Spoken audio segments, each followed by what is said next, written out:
Assalamualaikum warahmatullahi wabarakatuh.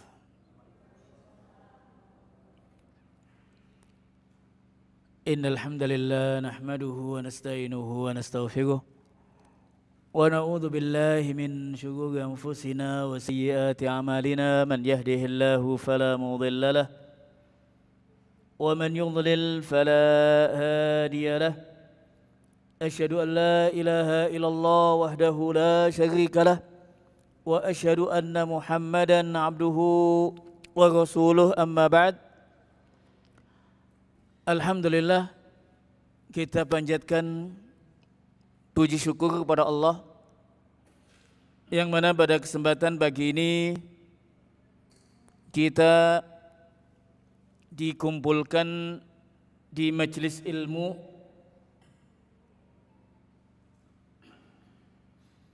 kita senantiasa memohon tambahan ilmu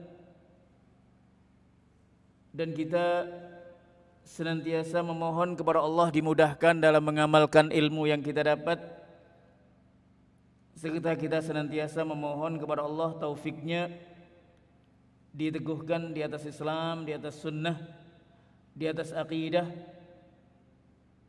di atas manhaj sampai ajal menjemput kita.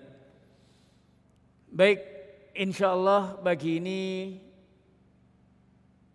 sedikit kita akan mengulas kajian yang mungkin amat penting bagi kita,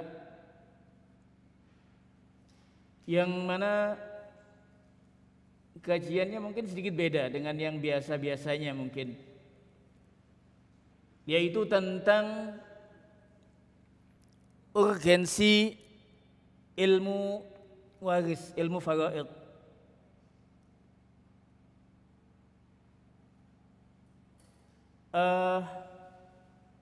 Bahasan mungkin yang akan kita sampaikan seputar ayat 11, 12 dan 176 An-Nisa. Nanti insyaallah sambil dilihat mushafnya dan nanti insyaallah ada PPT atau PDF-nya ini insyaallah kita bagikan bagi yang menginginkannya. Ini lumayan ada 100 PPT. Saya tidak tahu ini, tidak akan sanggup, tidak akan selesai kelihatannya. Tapi intinya, ya alhamdulillah, mungkin nanti ada masukan kaitan dengan PPT-nya ini masih ada kekurangan atau lainnya, dikebut semalam saja. Insyaallah kita bagikan yang menginginkannya.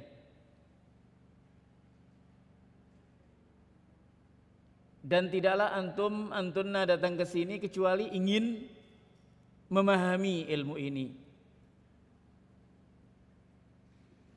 Dan kami ucapkan kepada panitia jazakallahu khair telah meletakkan di waktu yang pagi, masih fresh, tidak ada hal yang lain yang dipikirkannya. Insyaallah ini hal-hal yang bisa memudahkan kita untuk memahami ilmu ini, dan kita senantiasa memohon kepada Allah kemudahan sebagaimana kita diajarkan oleh Nabi SAW. Allahumma inna nas'aluka ilman nafi'an wa rizqan thayyiban wa amalan mutaqabbala. Kita senantiasa memohon ilmu yang manfaat kepada Allah Azza wa Jalla. Baik, pada PPT ini sebetulnya ada sedikit bahasan tentang bahasan ilmu waris volume yang pertama di masjid ini. Ini volume yang kedua. Makanya di situ kalau kita lihat ada volume yang pertama yang sebelumnya pada bulan Juni insyaallah itu, dan ini volume yang kedua insyaallah yang akan kita bahas. Poin yang telah kita sampaikan supaya kita sambung sebelum kita melanjutkan akan urgensi ilmu waris ini. Bahwasanya untuk diketahui, dan ini sebagai kewajiban setiap muslim muslimah, bahwasanya pembagian waris Islam itu bukanlah pilihan. Oh, saya memilih ada hukum ini, ada hukum ini, ada hukum. Tidak. Melainkan kewajiban. Kita sebagai muslim muslimah, al-mu'min al-mu'minah, wajib kembali kepada ketetapan Allah. Wajib kembali kepada hukum Allah. Yang mana terkait dengan urgensi ilmu ini sangat erat sekali dengan ayat-ayat Al-Quran. Jadi ketika kita akan menyampaikan pentingnya ilmu ini, itu terkait dengan bahasan yang dibahas, yaitu ayat-ayat Al-Quran, di mana Allah Azza wa Jalla telah menjelaskan dengan sedetailnya tentang bagian-bagian ahli waris yang mesti didapat. Pembagian waris Islam sesuai Al-Quran dan Sunnah adalah sebuah bukti ketaatan kepada Allah dan keselamatan dari azab Allah Azza wa Jalla yang pedih. Nanti antum bisa lihat pada ayat yang ke-13 dan 14 An-Nisa. Di sana Allah Azza wa Jalla pada ayat 13 menjanjikan bahwasanya siapa yang mentaati Allah dan Rasulnya, yudkhilhu jannatin tajri min tahtihal anhar. Siapa yang mentaati Allah dan Rasulnya, kalau kita lihat pada ayat yang ke-13 itu setelah menjelaskan ketetapan-ketetapan ahli waris, Allah akan janjikan, Allah akan masukkan kepada surganya Allah dan kekal di dalamnya. Sebaliknya pada ayat yang ke-14 Allah mengancam yang tidak mengamalkan hukum Allah, yang tidak berhukum kepada hukum waris Islam, maka Allah akan memasukkan ke nerakanya Allah Azza wa Jal. Jadi pembagian waris Islam ini adalah bukti ketaatan kepada Allah, keselamatan dari azab Allah Azza wa Jal. Kebahagiaan kita muslim al-mu'min al-mu'minah itu tergantung kepada pengamalan, bagaimana kita mengamalkan Al-Quran dan Sunnah Nabi SAW, baik kaitan dengan akidah, baik kaitan dengan ibadah, baik kaitan dengan muamalah, kaitan dengan akhlak. Semuanya kalau kita ingin bahagia, kembali kepada Al-Quran, kembali kepada Sunnah Nabi SAW, insya Allah kita akan bahagia, baik di dunia maupun di akhirat. Kemudian pada BBT ini telah kita sampaikan pula, nanti insya Allah sekali lagi saya akan bagi. Antunna konsentrasi, fokus dengan apa yang kita sampaikan. Insya Allah kalau dibaca sambil diikuti, maksudnya ketika antunna nanti membaca lagi sendiri, insya Allah mudah paham, insya Allah. Pada PPT ini juga akan telah disebutkan juga pada kesempatan yang sebelumnya tentang apa sih hakikat ilmu faraid itu. Adalah ilmu tentang pembagian waris, baik teori maupun praktek pembagiannya, penghitungannya. Artinya dengan kita mempelajari ilmu ini kita bisa mengetahui hak-hak ahli waris itu sekian. Satu disiplin ilmu yang membahas tentang ahli waris, siapa yang berhak mewarisi dan tidak mewarisi. Kemudian ketentuan masing-masing. Nanti akan kita langsung praktekkan dengan ayat-ayat yang Allah sebutkan, kemudian kita contohkan kasus-kasusnya. Dan ilmu ini tentunya memiliki syarat dan ketentuan dan rukunnya. Kemudian juga ahlul ilmi telah menjelaskan siapa saja ahli waris yang berhak mendapatkan dari laki-laki dan juga dari wanita.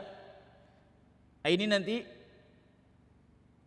ini sebetulnya masih mengulas apa yang sempat kita sampaikan pada kesempatan yang volume yang pertama. Ini semua ahli waris laki-laki. Ada 15. Sedangkan ahli waris wanita ada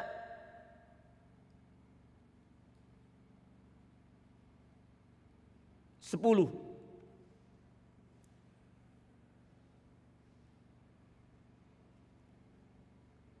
Dan ini semua disebutkan dalil-dalilnya baik dalam Al-Quran, ayat-ayat yang akan kita bahas insyaallah pada kesempatan pagi ini, ayat 11, 12, dan di penghujung An-Nisa 176,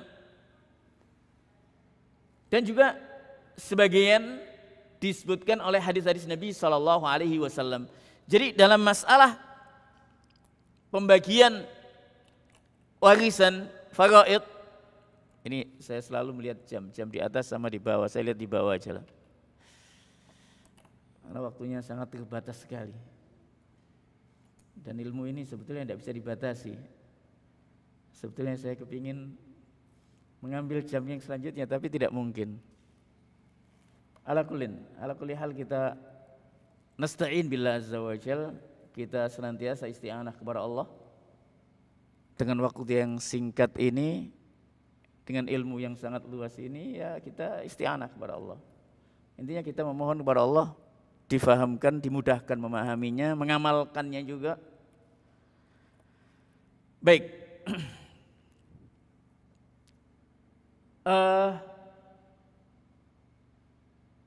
Selanjutnya, agar kita termotivasi untuk mempelajari ilmu ini, tentunya kita melihat bagaimana keutamaan ilmu ini.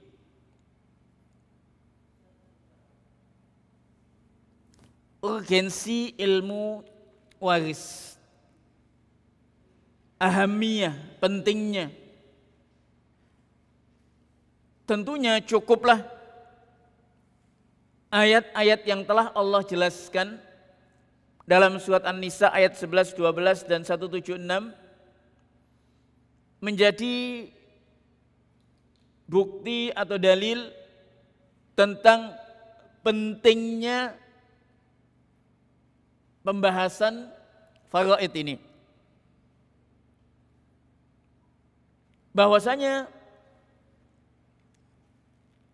syariat Islam sebagaimana tadi telah kita jelaskan adalah ajaran yang Allah wahyukan kepada nabinya sallallahu alaihi wasallam, mencakup akidah, ibadah, muamalah, demikian pula akhlak. Dan syariat ini telah sempurna dengan turunnya ayat Al-yawma akmaltu lakum dinakum wa atmamtu alaikum ni'mati. Al-Maidah ayat yang ketiga.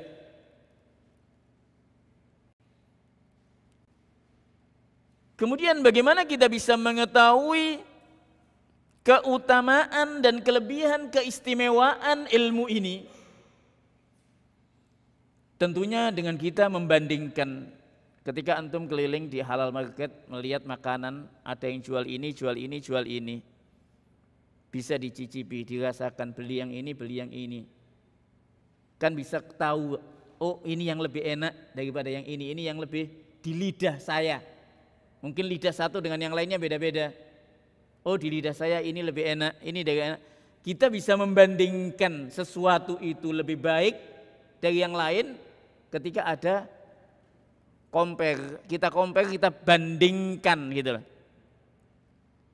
Demikian pula al-faraid, ilmu waris ini kita akan bisa mengetahui keistimewaannya, kelebihannya ketika kita kita bandingkan dengan syariat yang sebelumnya.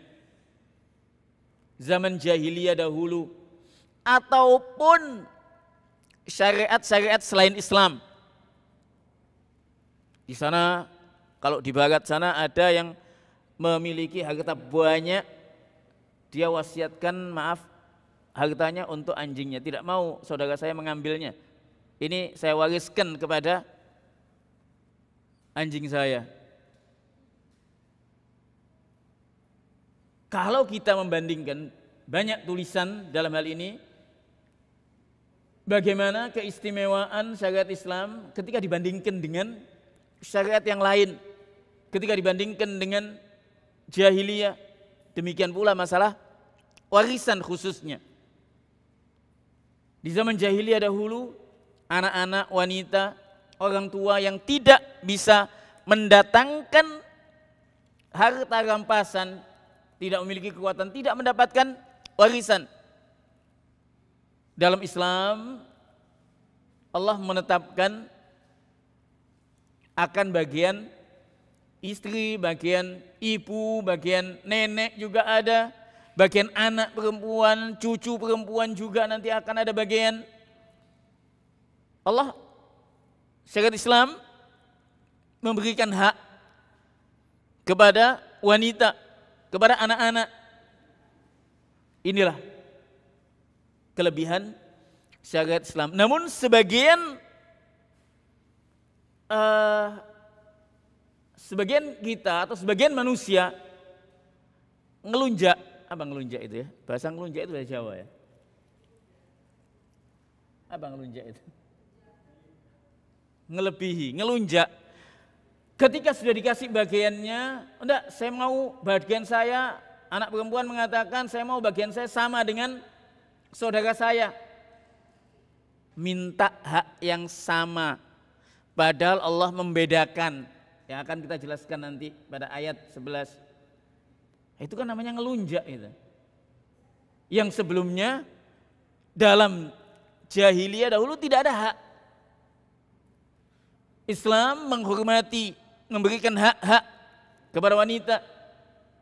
Antara lain dikasih haknya. Memang haknya separuh dari laki-laki.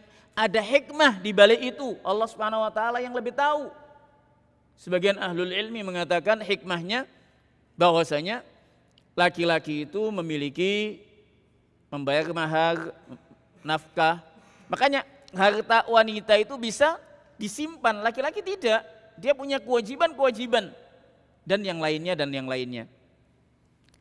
Jadi intinya kita bisa mengetahui, membandingkan kelebihan hukum waris Islam kalau kita bandingkan dengan yang lainnya, dengan syariat yang lainnya, di agama yang lainnya, atau yang ada di zaman jahiliyah dahulu. Di sana ada beberapa ucapan hadis, namun sebagian lemah. Salah satunya hadis yang disampaikan diriwayatkan oleh Ibnu Majah, Daraqutni wal Hakim, disebutkan bahwasanya Nabi SAW menyebutkan kepada Abu Hurairah, wahai Abu Hurairah, pelajarilah ilmu faraid dan ajarkanlah, karena sesungguhnya ilmu faraid setengah ilmu dan ia akan dilupakan, dan ilmu yang pertama akan diangkat dari umatku. Hadis ini dilemahkan oleh Al-Imam Az-Zahabi, demikian pula Al-Albani. Namun bukan berarti hadisnya dhaif, kita tidak mendapati keutamaan. Keutamaannya Allah Azza wa Jalla menjanjikan al-jannah, sebagaimana pada ayat 13 An-Nisa, bagi yang mengamalkan, mempelajari dan mengamalkan tentunya hukum Allah Azza wa Jalla yang disebutkan dalam An-Nisa ayat yang 11-12 kaitan faraid. Allah menjanjikan surganya Allah Azza wa Jalla. Kemudian ada hadis yang lain yang disebutkan oleh ahlul ilmi. Hadis ini juga lemah, ada lemahnya. Pelajarilah Al-Quran dan ajarkanlah kepada manusia. Pelajarilah ilmu faraid dan ajarkanlah kepada manusia. Fa inni maqbudun, aku, kata Nabi SAW, akan direnggut nyawanya, maksudnya akan meninggal, diambil. Wal ilmu sayuqbad, ilmu ini akan diangkat dan akan ada fitnah yang nampak, sehingga dua orang yang berselisih tentang pembagian warisan, mereka tidak menemukan seorang pun yang bisa menyelesaikannya. Hadis ini diriwayatkan dari Daraqutni, Darimi, Hakim, An-Nasa'i, dan sebagian mensahihkan Az-Zahabi. Namun hadis ini dhaif, ada inqita'. Inqita' itu ada terputus sanadnya. Intinya nanti di ilmu. Kemudian di sana juga ada hadis yang lain. Hadis ini juga didhaifkan oleh Az-Zahabi, Ibnu Hajar dan Al-Albani. Ilmu itu ada 3. Selain yang 3 hanyalah sifatnya tambahan.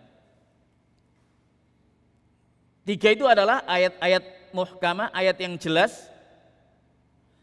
Kemudian sunnatun qa'imah, sunnah Nabi SAW yang dilaksanakan, hadis-hadis Nabi. Kemudian yang ketiga adalah ilmu faraid. Hadis diriwayatkan Abu Dawud, Ibnu Majah, didhaifkan oleh Az-Zahabi, Ibnu Hajar dan Al-Albani.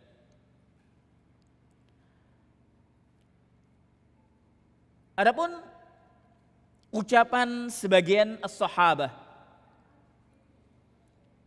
disebutkan oleh Umar bin Khattab radhiyallahu an, ta'allamul fara'idha fa innaha min dinikum. Pelajarilah ilmu faraid.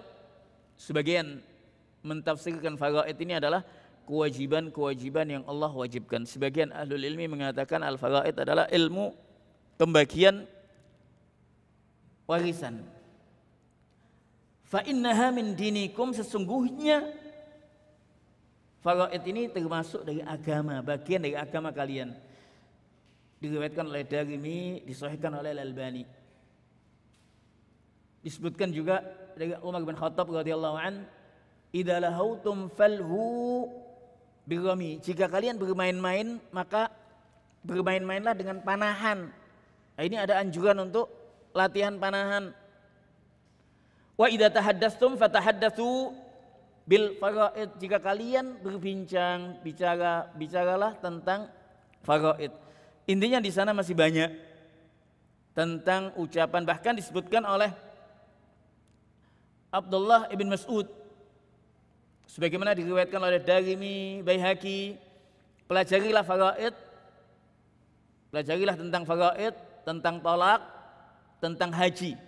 Sesungguhnya itu bagian dari agama kalian. Ala kullin, kesimpulannya kita bisa mengetahui urgensi pentingnya ilmu ini. Yang pertama, dengan kita kembali kepada Al-Quran yang disebutkan oleh Allah Azza wa Jal pada ayat kaitan dengan faraid 11, 12, 176. Dan dikatakan oleh ahlul ilmi, tidaklah ada penjelasan hukum yang langsung dirincikan oleh Allah semisal faraid. Maksudnya bagaimana? As-salah, Allah Azza wa Jalla mengatakan wa aqimus salah. Bagaimana kita melaksanakan salat? Dijelaskan oleh Nabi sallallahu alaihi wasallam. Sallu kama ra'aitumuni usalli. Tidak ada penjelasan rinci tentang dalam ayat ya. Nabi menjelaskan. Ini menegaskan kepada kita bahwasanya Al-Quran dan Sunnah Nabi itu saling menjelaskan, menguatkan. Haji, demikian pula Allah Azza wa Jalla mengatakan wa atimmul hajja wal umrata lillah. Bagaimana pelaksanaannya? Nabi mengatakan khudhu anni manasikakum. Ambillah manasik kalian dariku, teladanilah aku. Az-zakah. Allah Azza wa Jalla wa atuz zakah, aqimus shalah wa atuz zakah. Zakah perinciannya dijelaskan oleh Nabi sallallahu alaihi wasallam. Adapun ilmu faraid, Allah Azza wa Jal yang langsung menjelaskan min sab'is samawat, dari langit yang ketujuh sana menjelaskan tentang bagian-bagian ahli waris pada ayat. Iya, ini selalu turun dari sini sehingga saya ya cukuplah, jangan terlalu. Jazakallahu khairan.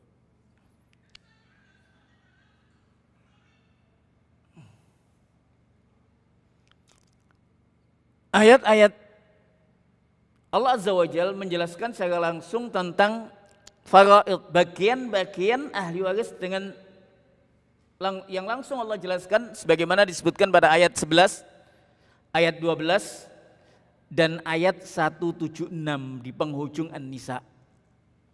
Di situ Allah jelaskan dengan rinci. Kalau kita baca pelan-pelan, kita fahami, kita ambilkan contoh-contoh, mudah untuk difahami. Ilmu faraid ini bahkan sebagian ulama mengatakan ilmu semalam. Insya Allah kalau ada yang betul-betul mempelajarinya, isti'anah kepada Allah, dibaca, ada pembimbingnya, sahal biidznillah azza wa jalla. Baik, sekilas kita akan membahas ayat-ayat ini sehingga kita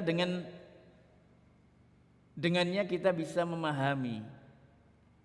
Karena Al-Quran itu Allah turunkan untuk kita pahami, kita renungkan ayat-ayatnya,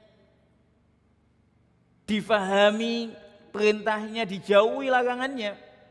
Kitabun anzalnahu ilaika mubarakun liyadabbaru ayatihi waliyatadzakkara ulul albab. Kitab Al-Quran yang kami turunkan kepada engkau wahai Muhammad, yang kami turunkannya kepada engkau yang diberkahi. Untuk apa? Untuk direnungkan ayat-ayatnya. Sekali lagi, bagaimana kita bisa mengamalkan perintah Allah kalau kita tidak memahami apa yang Allah perintahkan kepada kita? Mustahil akan bisa mengamalkan sesuai dengan apa yang diperintahkan oleh Allah. Makanya pentingnya ilmu. Nah, nanti insya Allah kan ada pentingnya ilmu, banyak sekali bahasan-bahasan. Baik, sekilas kita akan menjelaskan ayat 11. Kandungan-kandungan ayat yang ke-11. Mungkin sebagian bisa melihat Al-Qur'annya. Nanti kita jelaskan tentang apa saja yang terdapat dalam bahasan ayat yang ke-11. Masya Allah, baqiyah. Baik,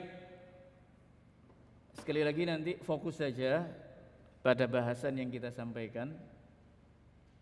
Saya bagikan PDF-nya bagi yang menginginkannya. Bagi yang menginginkan, saya kasih PDF-nya insya Allah. Dan tidak mungkin kita selesaikan, ada 100 PPT di sini. Ini tidak tahu PPT yang ke berapa ini, yang masih ke 22, 23. Baik, ayat ini, ayat yang ke-11 surat An-Nisa, bisa dilihat Al-Qur'annya, mushafnya. Yusikumullahu fi auladikum lidzakari mithlu hadzil unsayain. Fa in kunna nisaan fawqa ithnataini falahunna thulutsa ma tarak wa in kanat wahidatan falahan nisf wa li abawayhi likulli wahidin minhum as-sudusu mimma taraka in kana lahu walad. Fa in lam yakun lahu waladun wa warithahu abawahu fali ummihi thuluts ila akhir ayat. Ayat ini pada An-Nisa ayat yang ke-11 terdapat beberapa masalah pokok, masalah inti dalam faraid. Yang pertama, ayat ini An-Nisa ayat yang ke-11 itu menjelaskan akan bagian-bagian anak. Demikian pula bagian-bagian ayah. Bagian-bagian anak dan bagian ayah. Allah Azza wa Jalla telah menyebutkan yusikumullahu fi auladikum lidzakari mithlu hadzil unsayain. Jadi ada 3 kemungkinan nantinya bahwasanya anggaplah ada 3 keluarga, 3 rumah tangga. Kemungkinan yang pertama anak-anaknya laki dan perempuan. Kemungkinan yang kedua, anggaplah keluarga yang lain, anak-anaknya semua perempuan, tidak ada anak laki-laki. Ada yang ketiga, anak-anaknya semuanya laki-laki. Alaysa kadzalik? Nah, ada yang memiliki anak-anaknya laki dan perempuan. Ada sebagian yang memiliki anak perempuan saja. Lahir lagi anak, oh enggak, nanti yang kalau ke-7, hamil ke-7 insya Allah anaknya laki-laki, perempuan lagi yang ke-8 dan lainnya. Ada juga anak-anaknya laki-laki saja. Dan ini telah dijelaskan oleh Allah Azza wa Jalla bagian-bagiannya. Yang pertama, keadaan apabila anak-anaknya laki dan perempuan. Apabila anak-anaknya laki dan perempuan, nanti ada istilah lidzakari mithlu hadzil unsayain. Artinya bagian anak laki-laki itu 2 kali anak perempuan. Apa hikmahnya Allah Azza wa Jalla yang lebih tahu. Bahkan di penghujung ayat ini Allah menjelaskan abaukum wa abnaukum la tadruna ayyuhum aqrabu lakum naf'a. Ayah dan anak-anak kalian tidak ada yang tahu siapa yang manfaat, yang bisa mendatangkan manfaat. Intinya kita wajib ta'ah, sam'an wa ta'ah. Allah menetapkan demikian, ya sudah. Dan ingat, selain kebahagiaan ketika kita mengamalkan hukum Allah, akan ada keberkahan harta kita. Jadi seorang wanita, ya sudah, ketetapan Allah sekian, ya sudah, sami'na wa ta'na, insya Allah ada keberkahannya. Jadi 2:1. Gambarannya begini, langsung aja saya kasih contoh. Jika seorang memiliki anak laki dan anak perempuan, mayit memiliki anak laki dan anak perempuan, maka kesimpulannya harta langsung dibagi 3 bagian. Sekali lagi di sini saya ingin mengenalkan, memahamkan langsung praktek aplikasi. Oh begini, begini, begini. Nah, ini kalau kasuistik ya tinggal jelaskan lain ya. Ada kasus begini mungkin ya kalau tidak sama ya bisa ditanyakan nantinya. Ini salah satu mayit memiliki anak laki, anak perempuan. Lu mana istrinya, mana ibunya, mana ayahnya? Sudah, ini aja dulu. Fokusnya pada anak laki, anak perempuan. Nanti akan ada ayah, ada ibu, nanti ada lagi nanti. Jadi dalam hal ini langsung dibagi 3 bagian. Misalkan ini contoh, sekedar contoh memahamkan saja. 300 juta, 200 sama 100. Kalau anaknya ada 2 laki-laki, 1 perempuan, tinggal dibagi 5.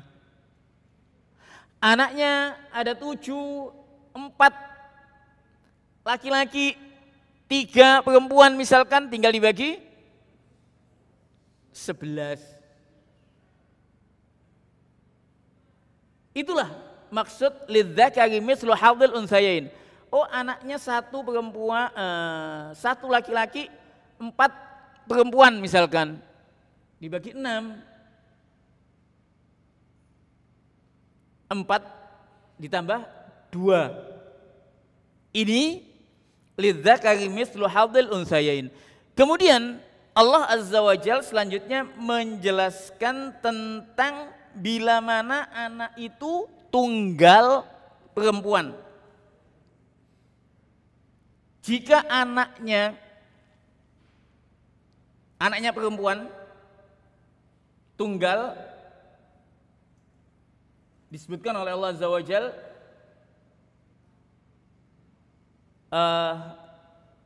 jadi keadaan yang kedua ya, anak-anaknya perempuan saja. Tadi keadaan yang pertama anak-anaknya laki dan perempuan. Keadaan yang kedua anak-anaknya perempuan saja. Anak-anaknya perempuan jika 1 tunggal maka setengah. Jika lebih dari 1, ada 2 atau lebih, maka bagiannya 2/3. Kita ambil contoh langsung saja. Kita ambil langsung contoh. Misalkan seorang memiliki al-mayyit, memiliki anak perempuan 1 dan saudara laki-laki kandung. Saudara laki-laki kandung. Bagian anak perempuan ini setengah. Anak perempuan, 1 anak perempuan itu setengah. Sisanya ke saudara kandung. Ada sebagian, waduh saya ini punya anak 1 saja perempuan. Saudara saya ini saya sakit dari jenguk. Saya ini ada kesusahan, tidak ada yang bantu. Saya ini, waduh saya nanti kalau saya meninggal saya punya anak 1, supaya tidak jatuh ke saudara saya, tak hibahkan semuanya aja ke anak saya supaya tidak jatuh kepada saudara saya. Ini tidak dibolehkan. Tidak ada yang tahu, bisa jadi anak perempuan meninggal duluan. Ilmu faraid ini jangan direkayasa ya. Waduh saya nanti. Makanya ketika ada yang nanya, saya biasanya kalau ada yang nanya, Ustadz kalau begini, jika begini gimana Ustadz? Kalau meninggal duluan, anak saya masih ada. Kalau anak saya meninggal duluan, ini bagaimana? Saya tidak akan jawab. Kejadian tidak? Kalau kejadian saya jawab. Beda ketika di kelas. Kalau di klasikal memang khusus dijelaskan kepada penuntut ilmu, kita layani. Tapi kalau jika begini bagaimana? Jika begini bagaimana? Syaitan nanti akan membisikkan. Oh begini. Makanya saya tidak menjawab. Intinya kita memahami ini, mempelajari ini bukan kemudian untuk bekal kita lah intinya. Kita pahami, oh ini begini. Sehingga kita tidak menyimpang jauh dari hukum Allah Azza wa Jalla. Jadi anak perempuan 1 mendapatkan setengah, sisanya saudara laki-laki. Tentunya yang penting ya, yang mungkin tadi kelewatkan yang sebelumnya sudah kita volume yang pertama sudah kita ingatkan, tentunya semuanya ini muslim. Anak perempuan muslimah, mayit muslim, anak muslimah perempuan, saudara juga muslim. Tidak ada beda agama.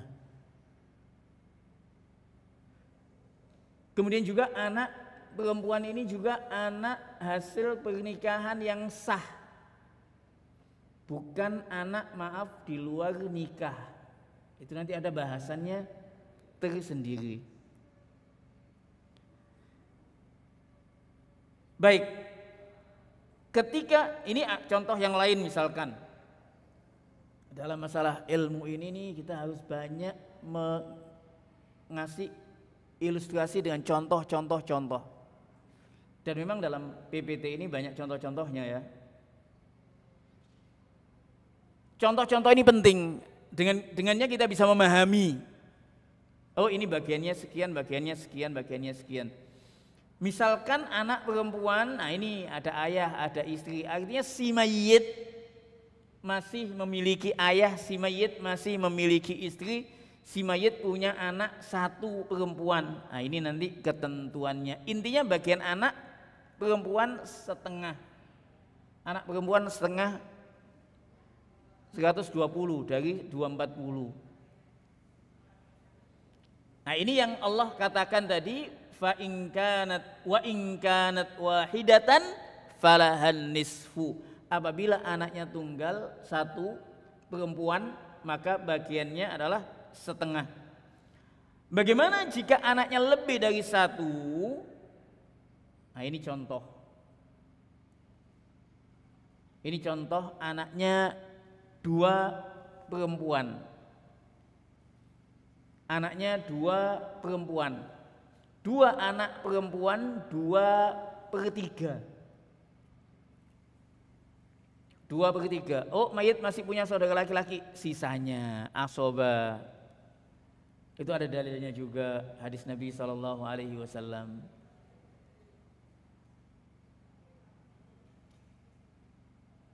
Anaknya lebih dari 2. Anggaplah 4 anak perempuan.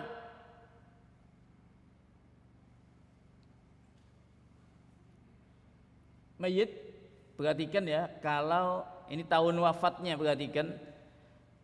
Mayit tahun 2010 wafat, ayahnya si mayit meninggal 5 tahun sebelumnya, punya 4 anak, dan mayit masih punya paman. Paman ini saudara laki-laki ayah yang dimaksud. Jadi pembagiannya sama. Paman lebih gede dari anak-anak perempuan. Iya, anaknya banyak. Jadi masing-masing anak 50 ini jika peninggalannya 300 juta misalkan. 50 2/3-nya dari 300 adalah 200, sisanya paman. Paman A ini asobah.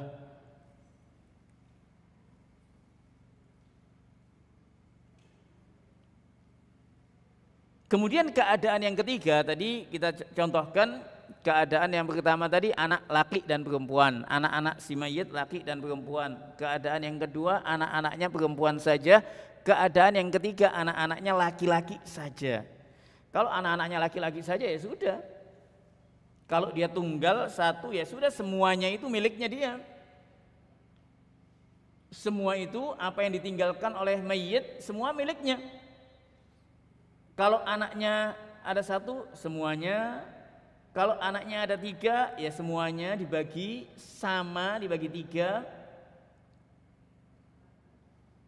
Anaknya ada 5 laki-laki semua ya dibagi 5 sama. Tidak dibedakan yang tua dengan yang masih bayi, yang tidak ada bedanya. Kalau di zaman jahiliyah dahulu yang masih bayi yang tidak bisa mendatangkan rampasan perang tidak mendapatkan bagian. Islam menyamakan sama. Kalau anaknya lebih dari itu, laki-laki semua 4 misalkan, ya sudah dibagi 4.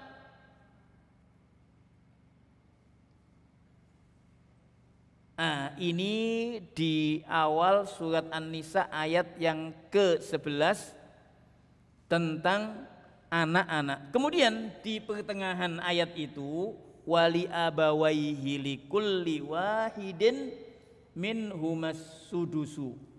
Nah, ini kemudian Allah menjelaskan tentang bagian kedua orang tua.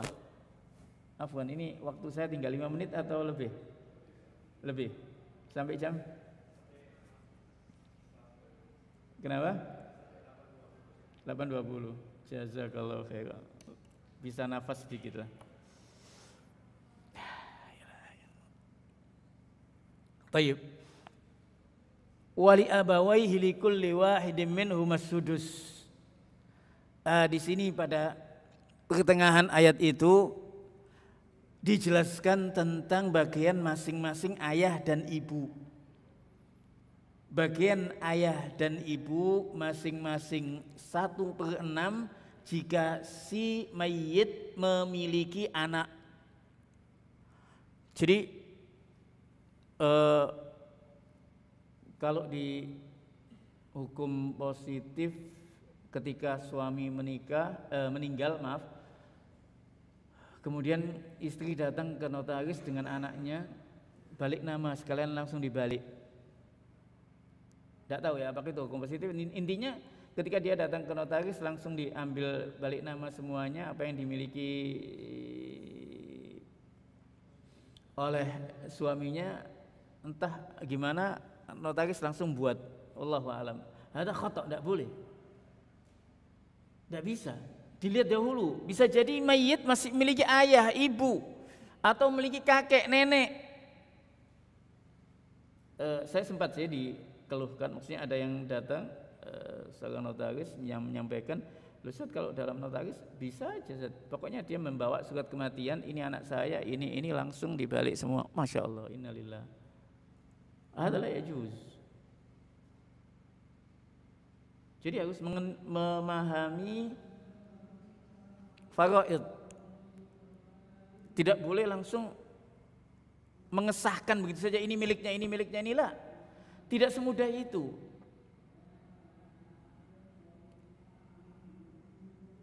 Ala kulin. Baik. Jadi kita awali dengan bagian ibu. Bagian ibu dalam ayat ke-11 itu dicantumkan 1/6 dan 1/3. Ada 2 bagian. Kapan ibu mendapatkan bagian 1/6 dan kapan ibu mendapatkan bagian 1/3? Gampangannya demikian. Saya ambil langsung contoh saja. Ibu mendapatkan 1/6. Misalkan ini. Saya ambil contoh-contoh yang mudah dulu. Ketika si mayit memiliki anak, entah itu anak laki-laki atau anak perempuan, maka ibu mendapat 1/6. Ibu mendapat 1/6. Nanti dilihat pada An-Nisa ayat yang ke-11 itu. Wali abawaihi likulli wahidin minhumas sudus.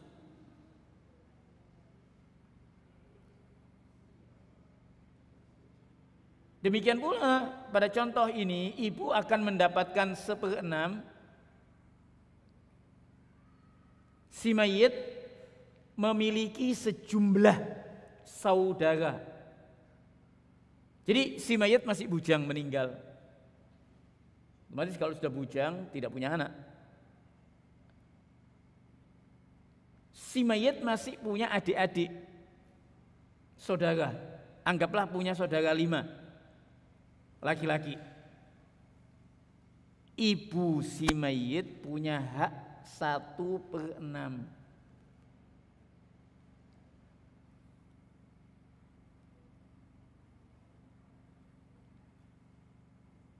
Jadi intinya ibu akan mendapatkan hak 1/6 bila mana si mayit memiliki anak atau keturunan atau anak keturunan, intinya far'ul waris, nanti ada istilah itu. Dan ibu akan mendapatkan 1/3 pada contoh-contoh berikut. Bila mana tidak terdapat far'ul waris. Far'ul waris itu anak, cucu dalam, cucu dari anak laki-laki. Ada nanti istilah, ada cucu dalam, ada cucu luar. Siapa yang tahu cucu dalam, cucu luar? Ada yang tahu sebelum saya jelaskan? Ada yang tahu? Belum ada yang tahu? Ada yang tahu?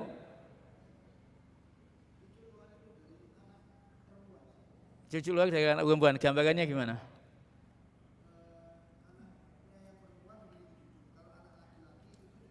Masya Allah. Ta'ala akhi, khud.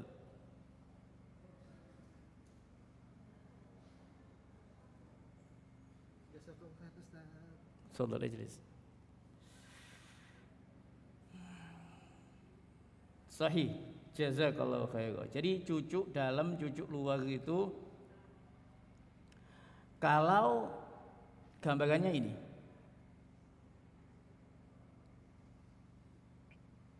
Cucu dalam, cucu luar.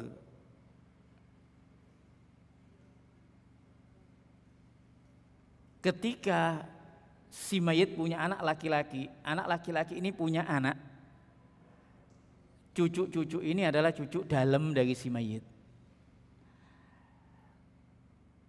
Kalau si mayit ini memiliki anak perempuan, menikah, punya anak-anak, cucu-cucu ini terhadap si mayit cucu luar. Yang dikatakan far'ul waris itu, ini far'ul waris anak laki, anak perempuan ini far'ul waris, cucu-cucu dalam ini juga far'ul waris. Ini bukan. Itu nanti kaitan dengan far'ul waris, perbedaan cucu laki dan cucu dalam. Cucu luar dan cucu dalam. Baik. Kita ini nanti kaitan dengan hak waris cucu-cucu nanti ya kayak gini nantinya. Si mayit misalkan ini tahun wafatnya, perhatikan ya. Oh, mayit tahun 2010, anaknya perempuan 2 tahun sebelumnya, anak laki-laki 5 tahun sebelumnya meninggal. Ini masing-masing punya anak. Jadi yang mendapatkan itu anak-anak dari anak laki-laki, cucu-cucu dari anak laki-laki. Cucu-cucu dari anak perempuan tidak dapat. Makanya kalau seorang paham tentang ini, silakan dikasih wasiat anak-anak, cucu-cucu keluarga, dikasih wasiat. Dikasih wasiat. Saya wasiatkan, nulis wasiat sebelum meninggal untuk dikasih anak-anak ini. Itu salah satu solusinya. Baik, kita lanjutkan. Masya Allah. Selanjutnya bagian ayah si mayit. Masih ayat yang ke-11 ya. Ayah si mayit di situ kalau dilihat dari dalilnya ada 3 bagian. Ayah mendapatkan 1/6, ayah mendapatkan asabah, ayah mendapatkan 1/6 dan ditambah asabah. Contohnya, gamblangnya demikian. Ketika si mayit memiliki anak laki-laki, maka ayah mendapatkan 1/6. Dan yang dimaksud dengan ayah di sini adalah ayah kandung si mayit, bukan ayah angkat, bukan ayah tiri atau intinya ayah kandung. Sebagaimana ketika kita membahas tentang anak itu adalah anak kandung, bukan anak tiri, bukan anak bawaan pasangan. Kadang ada seorang, maaf, contoh ini ya, contoh dalam kehidupan ada duda menikahi janda punya anak. Kejadian ya, kejadian. Ini bukan kita, ya ini bukan aib lah, ini ilmu ya. Ketika duda meninggal, anak bawaan janda tadi tidak dapat hak, bukan anaknya kan, anak bawaan gitu loh. Artinya janda tadi sudah menikah dengan sebelumnya punya anak. Jadi peninggalan duda tadi jatuh ke istrinya yang sudah dinikahi, sisanya dilihat apakah dia masih punya saudara, ayah, ibu, ponakan-ponakan dan lainnya nanti dilihat. Baik, kembali kepada ayah. Jadi ayah di sini sekali lagi ayah kandung. Jadi ayah 1/6, sisanya nanti anak laki-laki. Contoh yang lain ayah 1/6. Ayah dengan 2 anak laki-laki. Ayah dengan 2 anak laki-laki. Kalau si mayit meninggalkan ayah, tidak ada anak laki-laki, tidak ada anak perempuan, maka ayah semuanya asobah.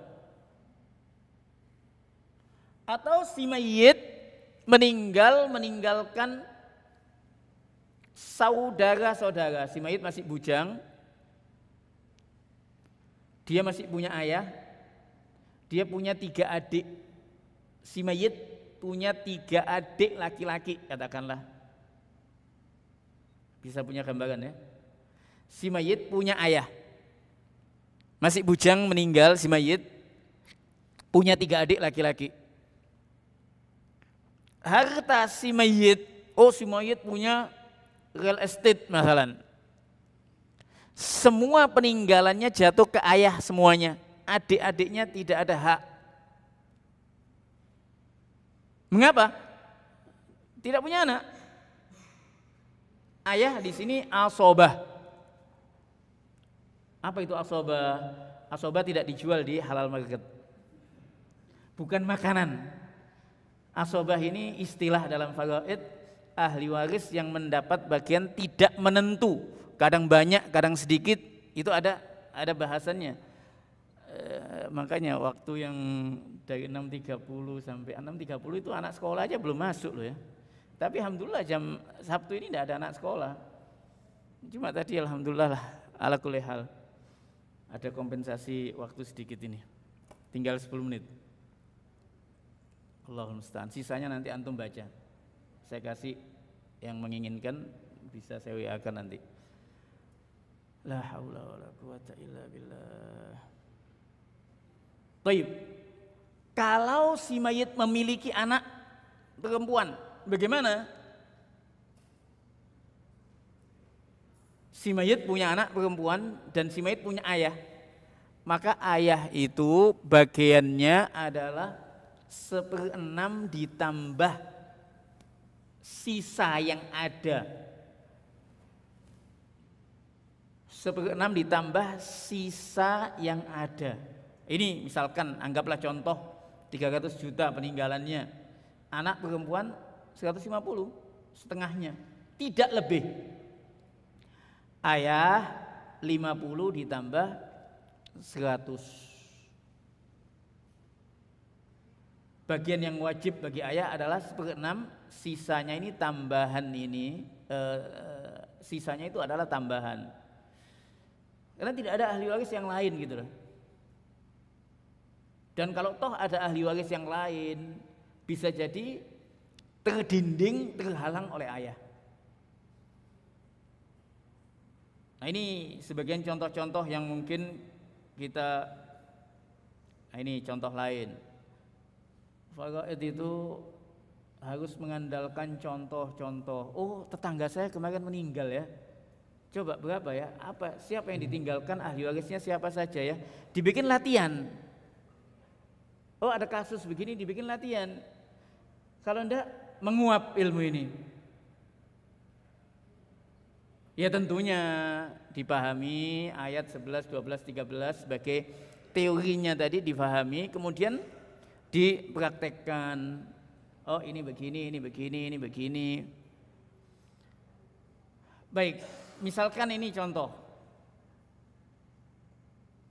Ayah, si mayit masih punya ayah.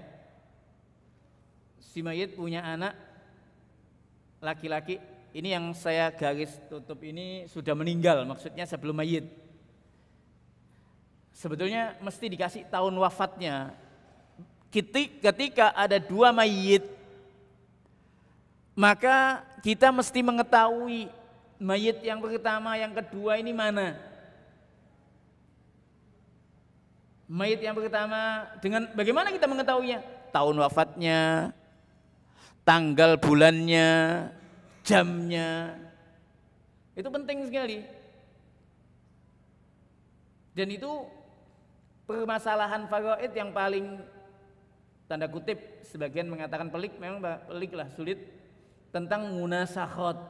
Munasakhat itu kematian berlapis. Artinya sebelum dibagi, dan ini banyak kejadian. Sebelum peninggalan si mayit itu dibagi, anaknya meninggal. Anak yang lainnya juga meninggal, ini meninggal. Lalu bagaimana menyelesaikannya? Ya kita mesti mengetahui historinya. Oh, ini peninggalan ayah ini saat kematian ayah yang ada 6 anaknya. Ya sudah, kita tulis 6 anaknya. Makanya data ahli waris itu diambil, diinput saat kematian, bukan saat pembagian.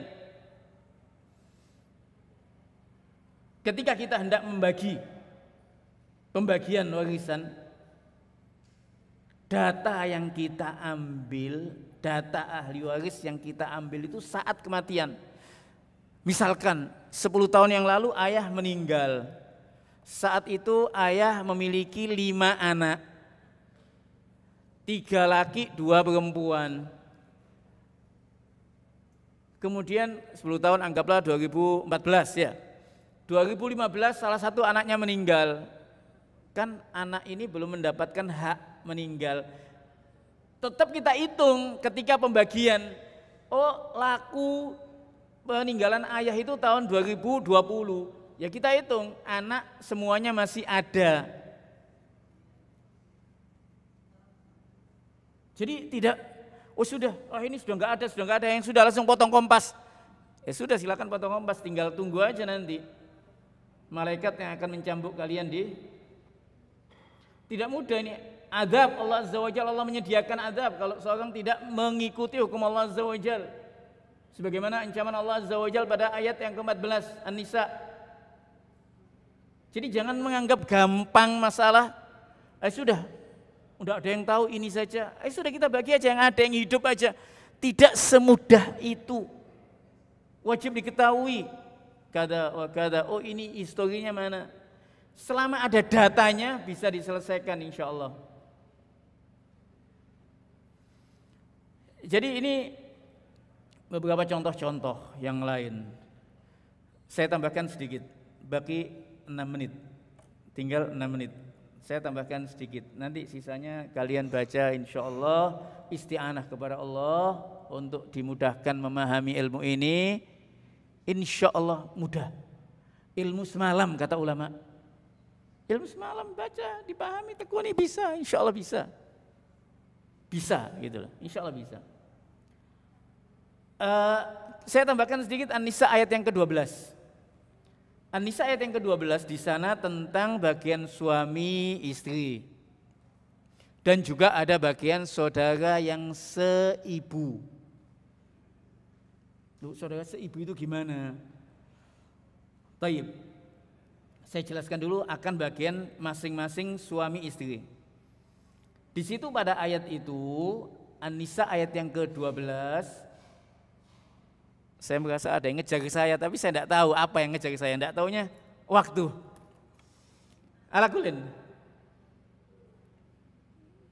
Jam kedua Ustaz Mufi kan? Thayyib, sahal Ustaz Mufi gampang insyaallah. Saya telepon dia Ustaz Mufi, saya minta waktunya dikasih. Suami bagiannya setengah. Dan atau ya, setengah atau seperempat. Pada ayat 12. Kemudian di situ pada An-Nisa ayat yang ke-12 ada bagian istri seperempat atau seperdelapan.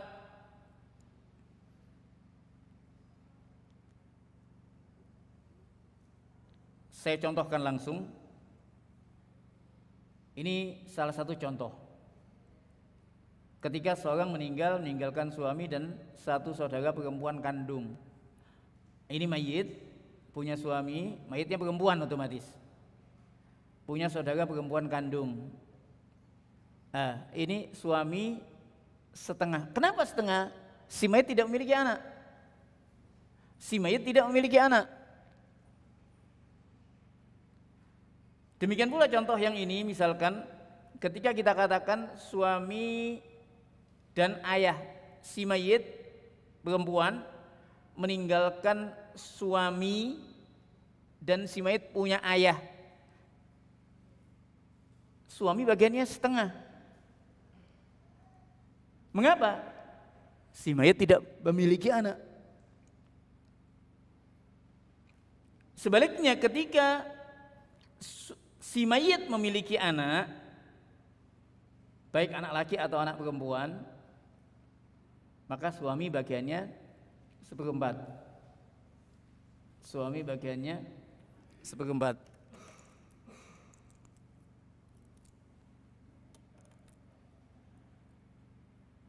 Si mayit punya ayah dan ibu. Ada suami. Nah, ini di sini ayah dan ibu masing-masing seperenam, suami seperempat. Si mayit memiliki anak.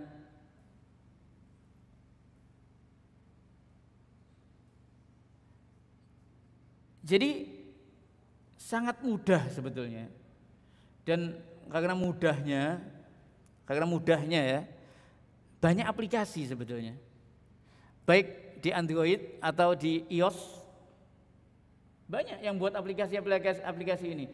Oh kalau gitu sudah Ustaz, enggak usah kajian Ustaz, saya pakai aplikasi aja. Masya Allah. Aplikasi itu dibuat untuk memudahkan, tapi aplikasi itu buatan manusia, kadang mungkin salah.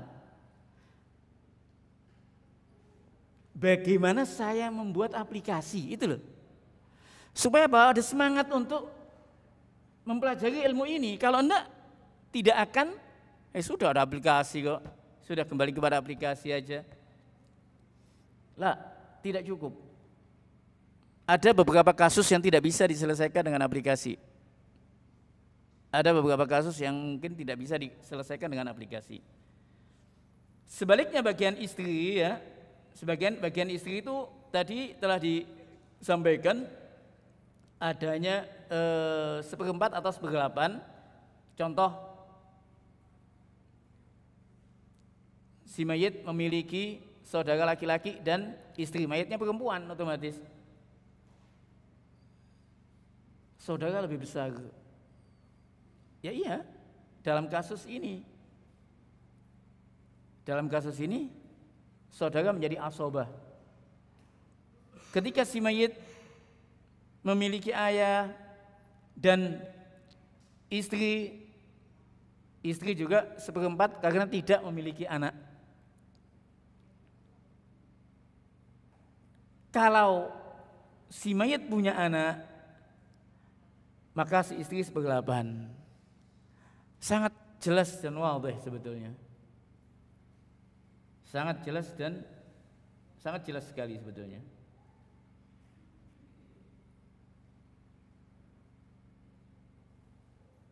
Baik, saya tutup penjelasan tentang saudara perempuan seibu. Saudara itu ada 3 kemungkinan. Saudara kita atau saudaranya si mayit itu ada 3 kemungkinan. Ini paham, ini penting. Mayit, ya ini mayit ya. Ini sekandung dengan si mayit ya. Yang kuning ini ya. Ini sekandung dengan si mayit. Jelas ya?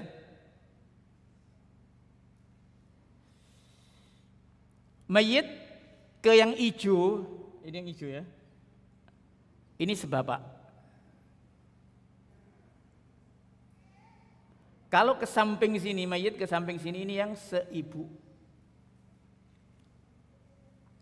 Saudara seibu, saudara kandung, saudara sebapak. Dan ini ada bagian-bagiannya, penjelasannya.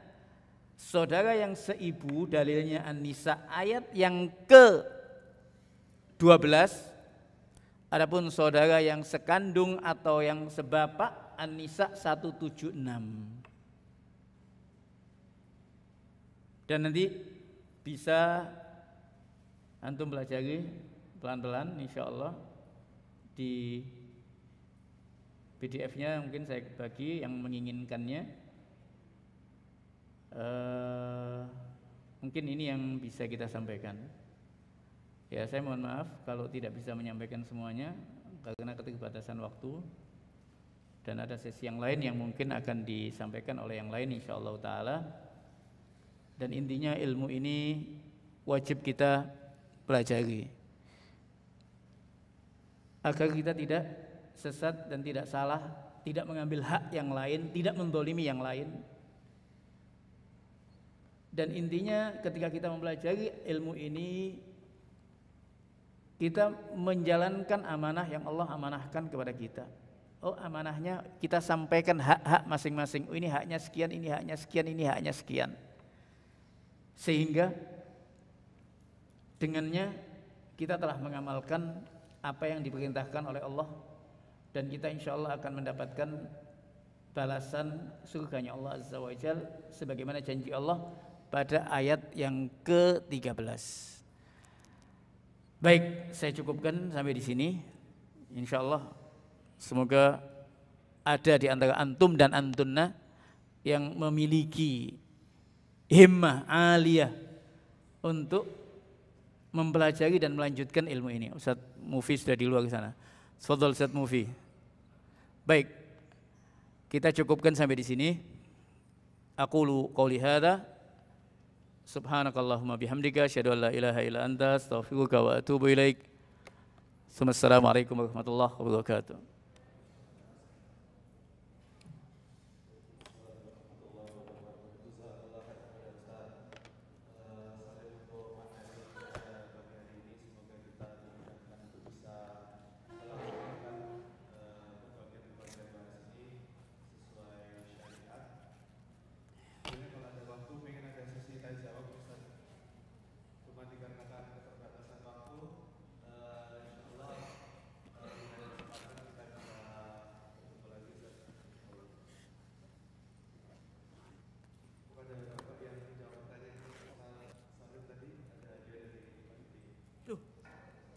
Saya sebetulnya siapkan banyak hadiah tapi waktunya tidak ada.